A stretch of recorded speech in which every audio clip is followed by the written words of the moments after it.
Hello car friends and welcome to Ford February. Now, we've been given this Ford Focus RS from Sandicliffe in Leicester to us to test out whether this is the best car to buy for around £30,000 to £40,000.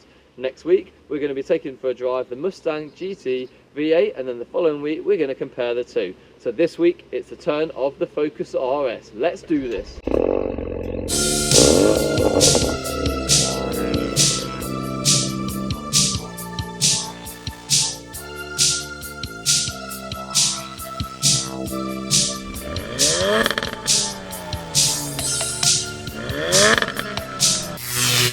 Awesome, so let's take a look around. This is a 2.3 litre EcoBoost engine, which is essentially a straight 4 with a turbo. It's got around 350 PS in terms of power, maxes at about 165 miles an hour and is all-wheel drive. Specifically, this car in front of us has got a few options, so it takes from the list price of around £31,000 up to £36,000, and we'll talk to you a little bit more about what that exactly involves in just a minute. There's 4 driving settings in this, ranging from your normal sort of comfort mode right up to sport mode. One of the key features in it is drift mode. Now, I don't really know how you're going to use that in the UK. I'm sure it's so much fun, but we've not managed to have a go in the last sort of day that we've been using the car.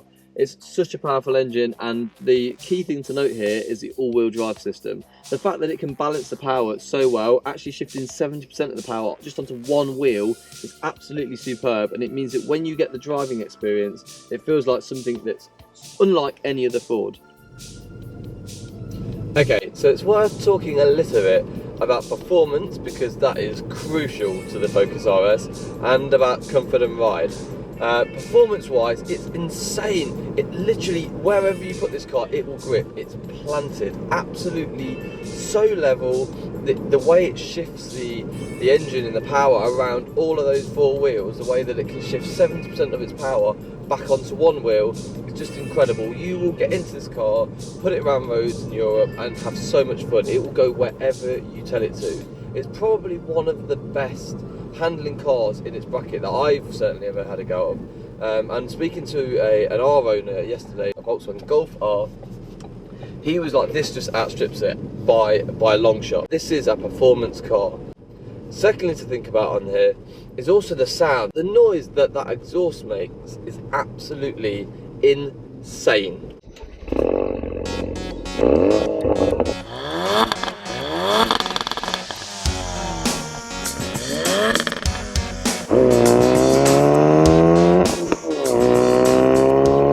The other thing to think about here is ride and comfort.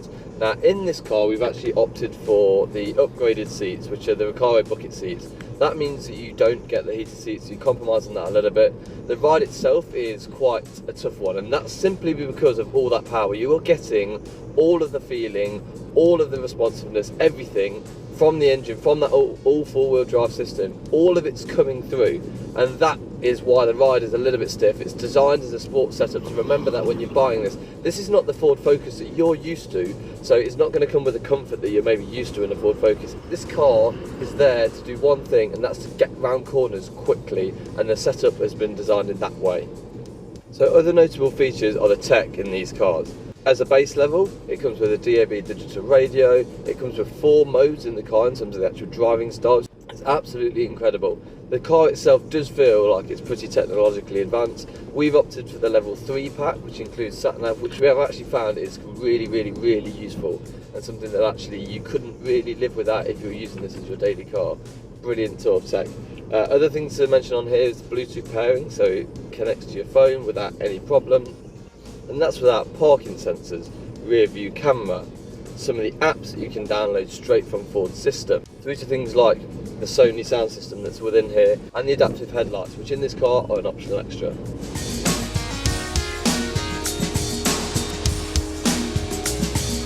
The real thing you've got to think about is the running costs. We found that we've got about 26 mpg total in this, and having friends that have had some of the upgrade packs, they get around 20, 21 mpg from theirs as well. So realistically, what are the alternatives? Well, we were speaking to owners of other cars yesterday just to find out a little bit about how they found it. Owners of the Ford Focus RS as well, just to see what options they've gone for and how that works.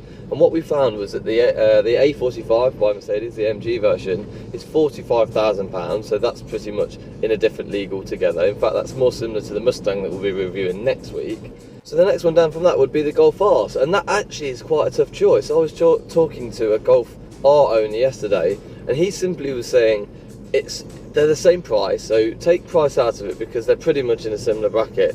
What it tends to come down to with these kind of things is, do you want the performance? Because that's what the Ford's going to give you. The Focus RS is going to absolutely deliver every time on performance. It absolutely slays. And one of my friends has just put the Mountain Tune Performance Pack, which is a completely sort of off-the-shelf package from Ford, so it keeps your warranty safe. You know, you're still guaranteed the 3-year 60,000 mile warranty, and that just delivers so much extra power as well. I think the thing that tore him for the Golf R was the brand, which, you know, you can't challenge that, but also the fact that I think the build quality for him was something that he preferred on the Golf. But really, you know, in terms of value for money, the Focus is where it's at. I've never driven a car in this range with quite the amount of power and stability and control that this car gives you. Go out and get the Focus RS. So that's it. That's the review of the Ford Focus RS, the 2.3 EcoBoost all-wheel drive Focus RS. Thank you for watching. Next week, you can check the Mustang GT V8 review, which is going to be absolutely insane. It is a beast. Check out a quick glimpse of that video up here. And then after that, we're going to compare the two, putting them side by side, head to head. Which one should you buy? Thank you again to Sandicliffe in Leicester. You've been absolutely incredible by lending us what is probably some of the best of Ford's stable. Hit subscribe if you haven't already, and I'll see you next week.